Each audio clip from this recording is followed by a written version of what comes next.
welcome to my channel. So, in the today's lecture, we are going to discuss requirement gathering phase.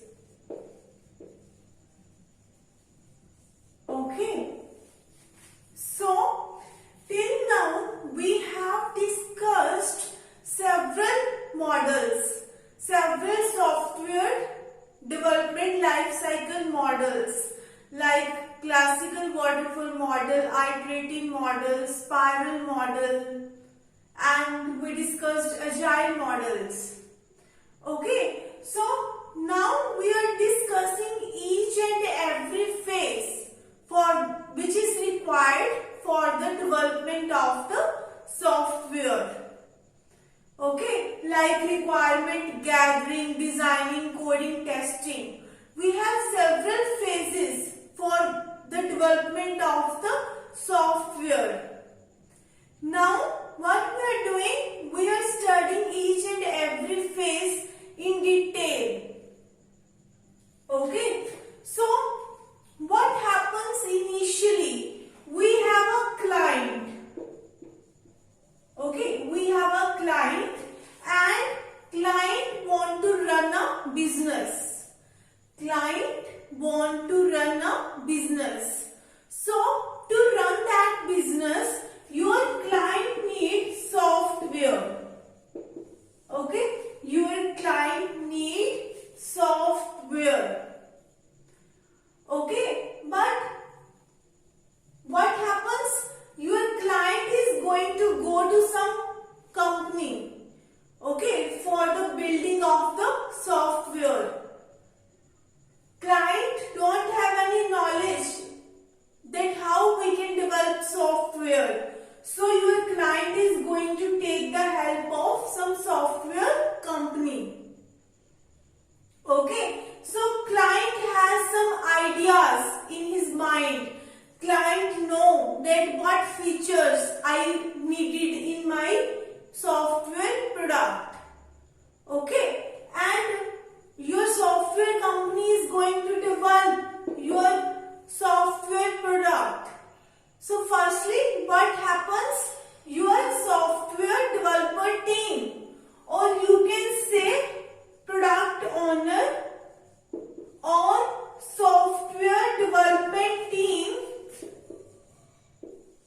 need to understand the requirement of the product.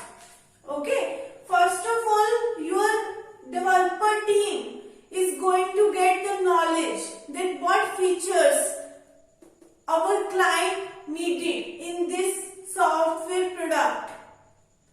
Okay, so what happens initially? Before building any software, the first step that we check is feasibility study. Okay, what happened before making any software? Firstly, we check whether it is feasible to make this product. Okay, what happens?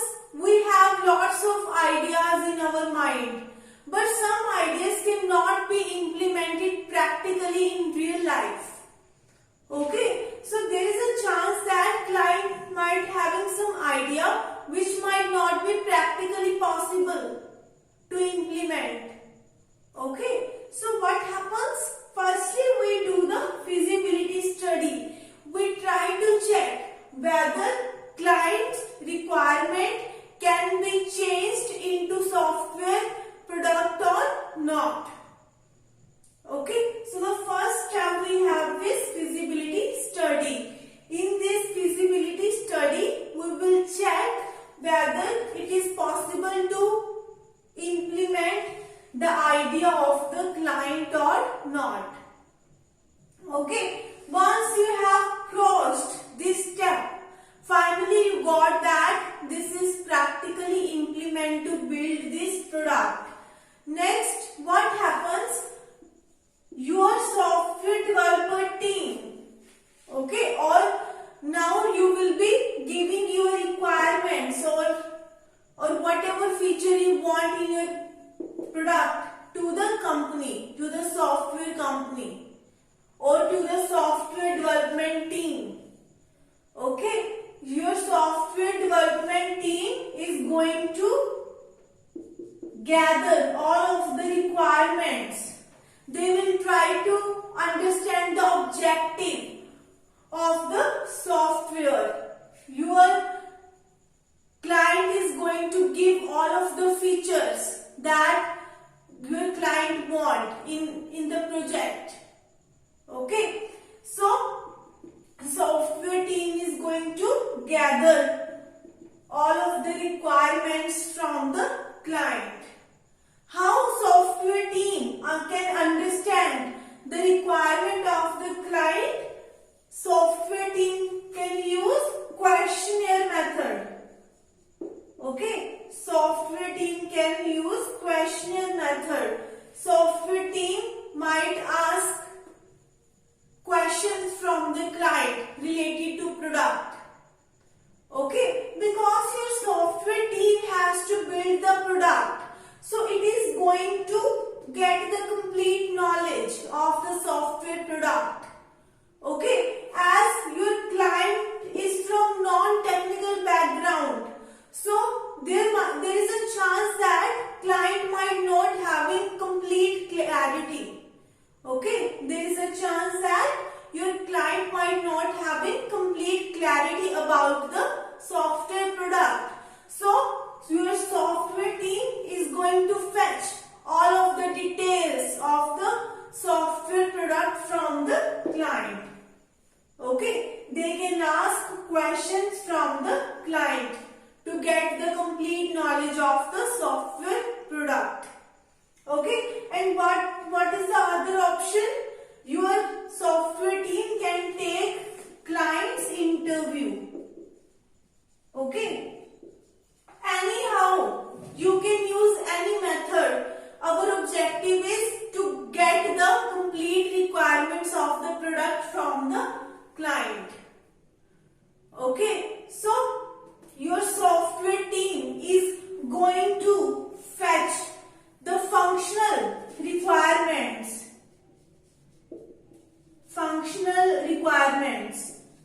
Okay, your software team will try to get the functional requirements of the product. Okay, what I mean by functional requirement? Then what functions your software should perform? Let me give you one example. Let's suppose we have a MS Word. We have several features or several functionality in the MS Word. We have an option of find. We have an option of replace. We have an option of page number.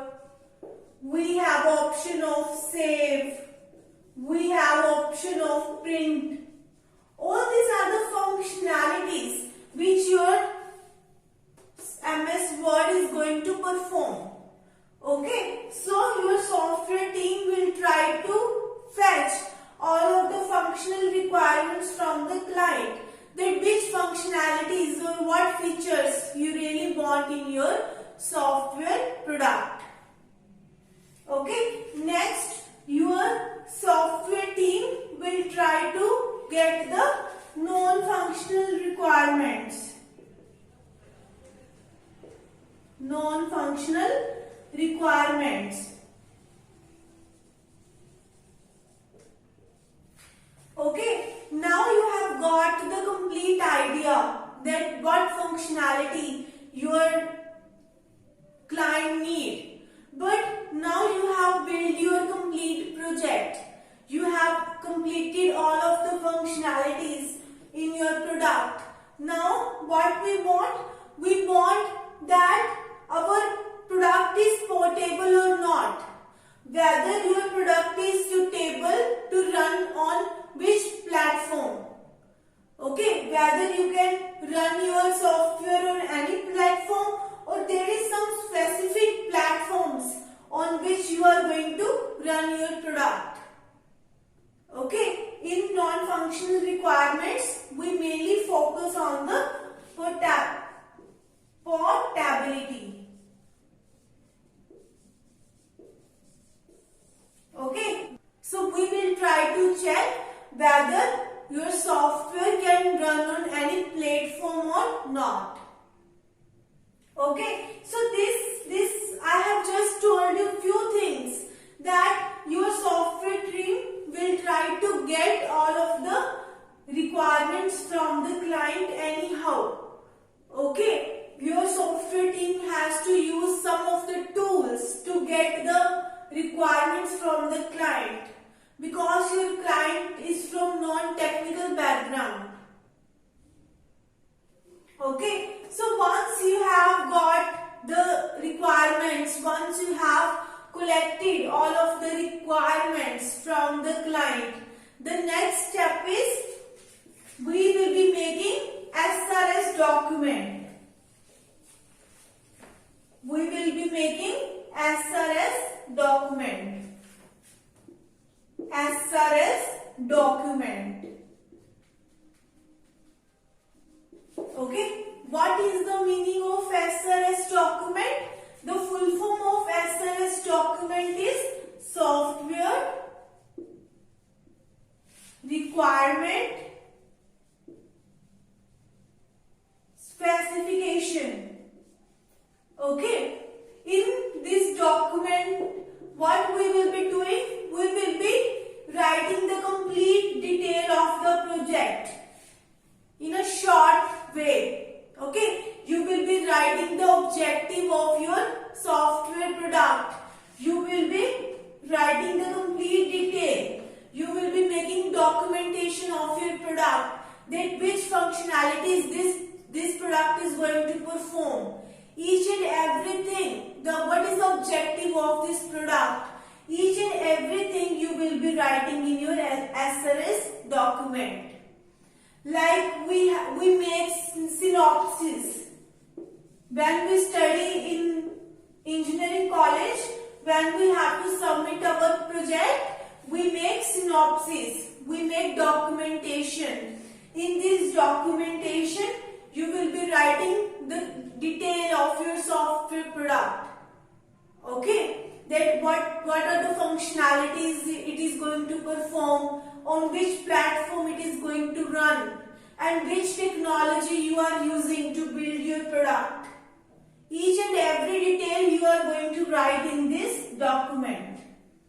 Okay, you can take the example of synopsis in this case. Okay, so this is the first phase, requirement gathering phase. Your software team will try some tools to get the complete requirement from the client. They will try to understand in the best way that which features your client need.